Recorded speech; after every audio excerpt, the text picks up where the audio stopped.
तो दोस्तों ये चित्र खरीद के अवले बन रहा है और ये बहुत ही ज़बरदस्त और बहुत ही फायदेमंद होता है। जी हाँ दोस्तों, इसके अंदर हमने दशमूल, हर चित्रक और आंवला और गिलोय, ये 4 चीज़ों का काढ़ा लिया। वैसे चित्रक का काढ़ा और दशमूल का हमने काढ़ा बनाया था। आंवले का और जो गिलोय होती है उसका रस नहीं हमने निकाला था। आंवले का रस निकालना थोड़ा सा मुश्किल लगता है, लेकिन उसको सही तरीका ये है कि उसको आप पहले कूट लीजिए, उसके बाद मिक्सर में डाल के उसको थोड़ा ग्राइंड कर लीजिए और उसके बाद आप कपड़े में डाल के उसको निचोड़ लीजिए। बहुत आसानी से बहुत ज़्यादा रस निकलता है। तो इस विधि का आप प्रयोग करेंगे तो आप बहुत फ़ायदा होगा। अभी ये रस सिक रहा है, थोड़ा ये इसका पकाव हो जाएगा। ये जब आधा रह जाएगा या आधे से थोड़ा कम हो जाएगा, उसके बाद हम इसके अंदर हरड़ डालेंगे, तभी बनेगा ये चित्रक हरित की अवले। बहुत ही शानदार, बहुत ही ज़बरदस्त ये औषधि है। तो चलिए इसको बना के दिखाते हैं, पूरे वीडियो में देखना, बहुत मज़ा आएगा।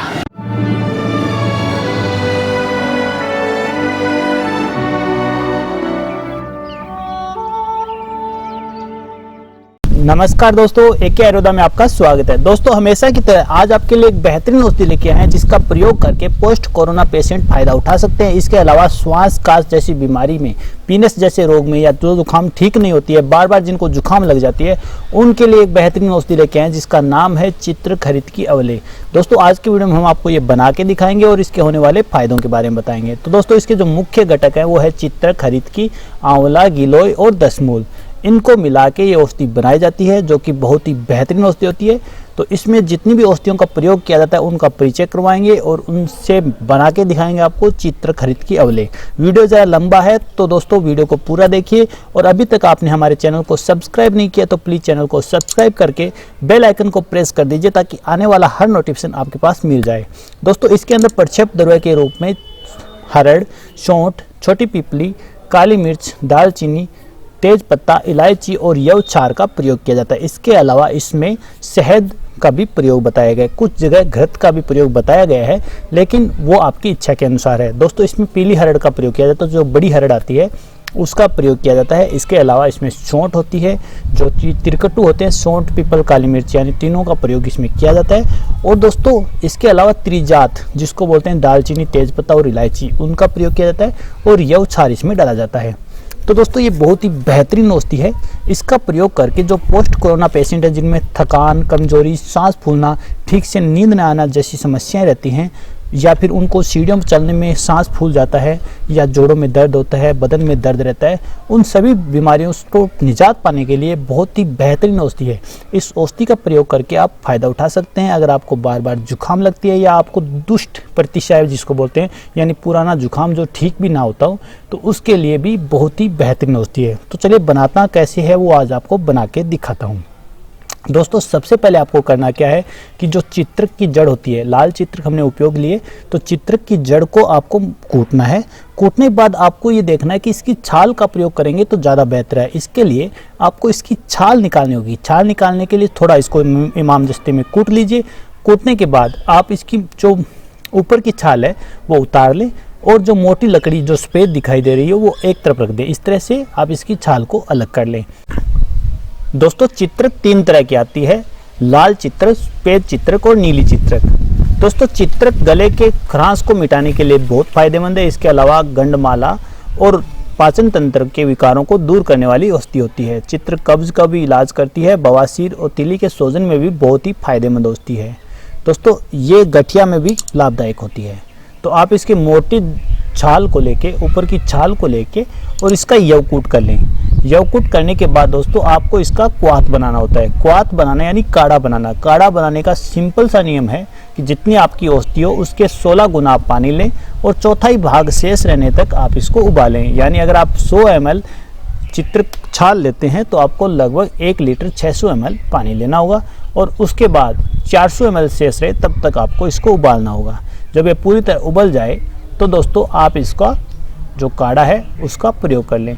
इसी तरह आपको दशमूल का काढ़ा बनाना होता है और फिर दशमूल के अलावा इसमें आंवले का सौरस या गिलोय का सौरस, ये दोनों औषधि भी लेनी होती है। सौरस की जगह आप क्वाथ भी ले सकते हैं। अगर आपको गिल्ली औषधि नहीं मिले, जैसे आपको आंवला ताज़ा ना मिले, तो आप सूखे हुए आंवले का क्वाथ बना सकते हैं। जो सिंपल विधि मैंने आपको बताई कि जितनी आपकी औषधि हो उसके 16 गुना पानी लीजिए और चौथाई भाग शेष रहे तब तक आपको उसको उबालना है और फिर उसको छान के आप उसका प्रयोग कर सकते हैं।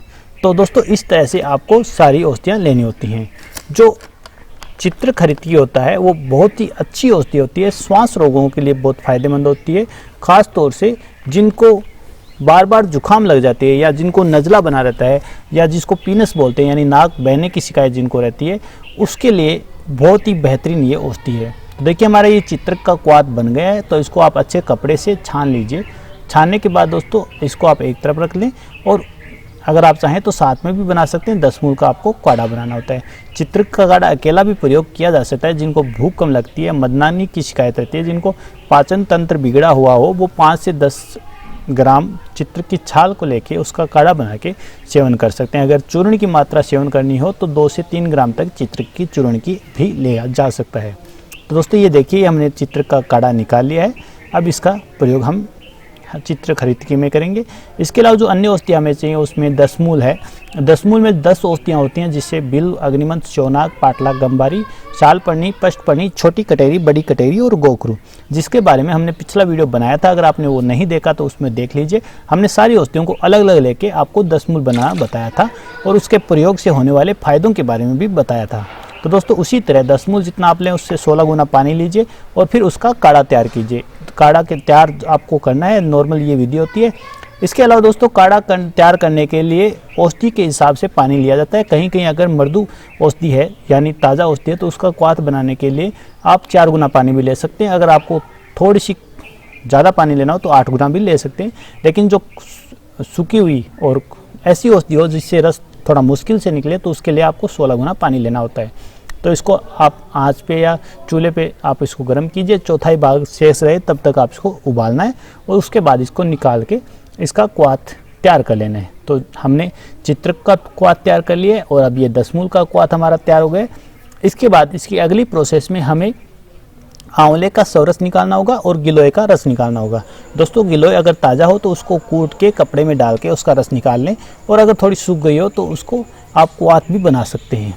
तो दोस्तों सिंपली गिलोय को आप इमामदस्ते में डाल के कूटेंगे तो उसका रस निकल जाता है और अगर उस तरह से ना निकले तो आप गिलोय सत्व का भी प्रयोग कर सकते हैं। तो सबसे पहले हम गिलोय को कूट लेंगे, इमामदस्ते में गिलोय को कूट लें।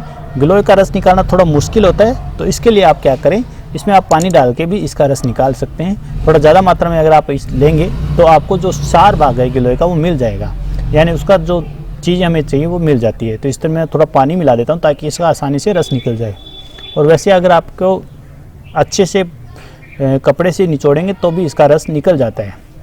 तो दोस्तों ये गिलोय है, इसका हमने रस निकाल लिया है और इसी तरह आपको आंवले का भी रस निकालना है। तो मैं इसको पहले छान लेता हूँ, किसी चलनी की सहायता से छान लूँ या फिर आप कपड़े की सहायता से भी इसको छान के इसका रस निकाल सकते हैं। तो मैं पहले मोटी चलनी से छान लेता हूँ ताकि जो सत्व है वो नीचे चला जाए और फिर इसे कपड़े की सहायता से छान के गिलोय का रस मैं तैयार कर लेता हूँ। इसमें मैंने ताज़ा गिलोय लिया तो ज़्यादा बेटर रहता है। इसी तरह आप आंवले का रस आपको निकालना है। अगर आंवला ताज़ा ना मिले तो आप आंवले का जो सूखा हुआ आंवला है उसका काढ़ा बना सकते हैं। तो देखिए ये आंवले का रस मैंने निकाला है। सिंपली आंवले को मैंने खरल में इसलिए नहीं किया कि वो लोहा होता है और आंवले की खटाई से वो काला हो जाता है, इसीलिए मैंने इसमें पत्थर की खरल में इसको फोड़ा है और इनको फोड़ के कूट के आप कपड़े की सहायता से भी इसका रस निकाल सकते हैं। तो हमें चारों औषधियाँ मिल गई हैं। अब आपको करना क्या है, इन चारों औषधियों को एक साथ करना है और फिर इसको हल्की आंच पे पकाना है। तो मैं इसको दोबारा छान लेता हूँ ताकि कोई कमी रह गई हो तो फिर से निकल जाए। तो इसी तरह मैंने देखिए ये 10 मूल क्वाथ छान लिए और अब मैं चित्त का जो काढ़ा बनाया था उस काढ़े को डाल देता हूँ और फिर उसी तरह आंवला और जो गिलोय का सवरस है वो डाल लेता हूँ। दोस्तों कर्मी रोगों के लिए भी चित्रखरित की अवले बहुत अच्छा काम करता है। इसके अलावा अगर गुल्म की समस्या किसी को रहती है तो उसके लिए भी चित्रखरित की बहुत ही फायदेमंद औषधि है। उदावर्त में भी ये बहुत अच्छा काम करता है। अर्श की समस्या में भी बहुत ही अच्छा इसका रिजल्ट मिलता है। इसके अलावा भयंकर श्वास अगर किसी को रहता है, थोड़ा सा चलने में जिनको श्वास फूल जाता है या श्वास की समस्या बनी रहती है, उनके लिए भी चित्रखरित की बहुत अच्छी औषधि है। जिनको मंदाग्नि की शिकायत हो, जिनको भूख कम लगती हो, उनके लिए भी चित्रखरित की बहुत अच्छा काम करती है। जिनको विबंध की समस्या रहती हो उनको भी चित्रखरित की खिलाने से बहुत फ़ायदा मिलता है। दोस्तों इस औषधि का वर्णन सिद्ध योग संग्रह और भेषज रत्नावली दोनों में मिलता है। उन दोनों में मात्रा में थोड़ा डिफरेंस है तो मैं आपको बता देता हूँ।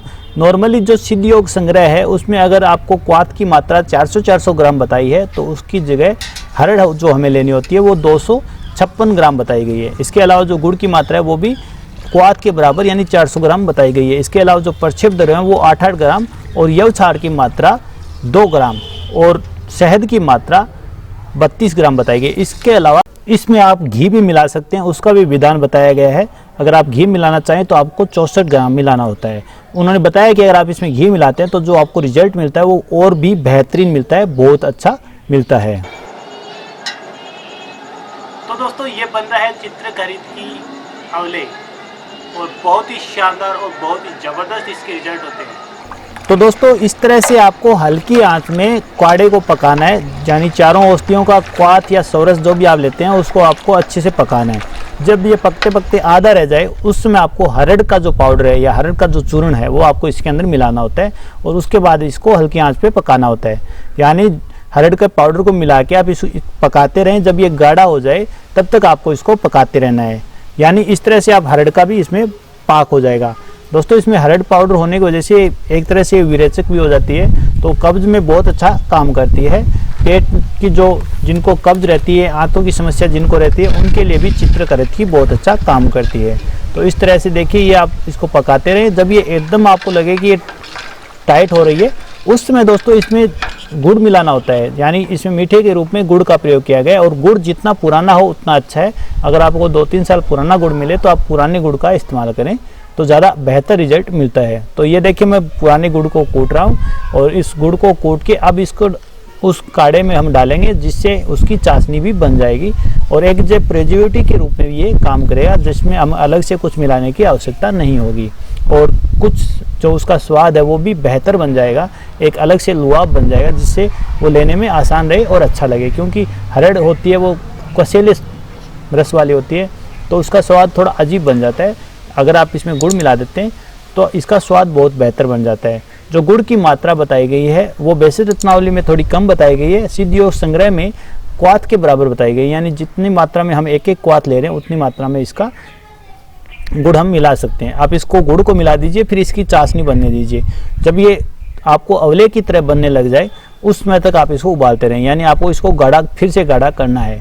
तो दोस्तों आप इसको उबालिए, इसमें थोड़ी देर में उफान आ जाएगी और उफान आने के बाद आप इसको देखेंगे कि ये थोड़ा गाढ़ा हो रहा है तो उस समय आप इसको बंद कर दीजिए। पर आप इसको ध्यान रखें कि पानी की मात्रा कम रखें। अगर पानी की मात्रा इसमें ज़्यादा रहेगी तो आपकी औषधि जल्दी ख़राब होने के चांसेस रहते हैं। उसके बाद दोस्तों जो प्रक्षेप द्रव्य हैं वो आपको इसके अंदर मिलाने होते हैं। जितने भी हमने प्रक्षेप द्रव्य बताए हैं लगभग 6 प्रक्षेप द्रव्य हैं, इसके अलावा यवक्षार है। तो आपको क्या करना है, सभी प्रक्षेप द्रव्य लेने हैं निश्चित मात्रा में, जिस मात्रा में आप बनाना चाहें उस मात्रा में लीजिए।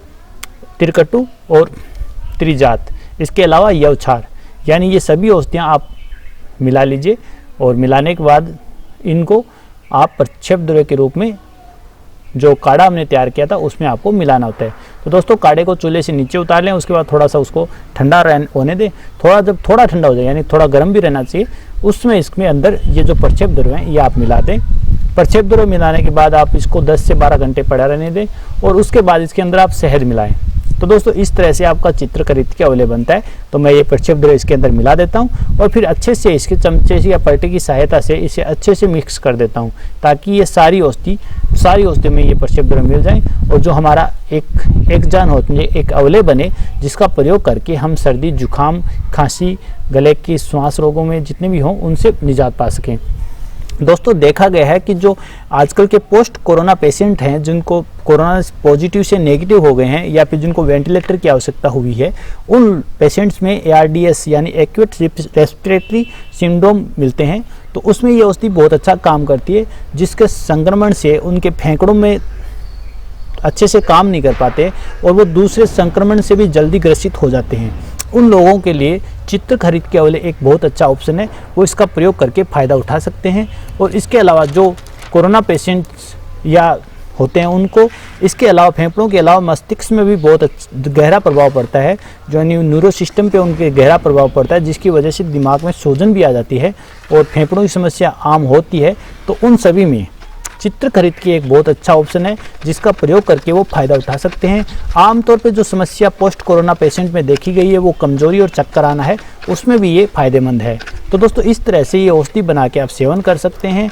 इस सेवन करके इसका फायदा उठा सकते हैं। नज़ला, पीनस जैसी समस्याओं में ये बहुत फायदेमंद है।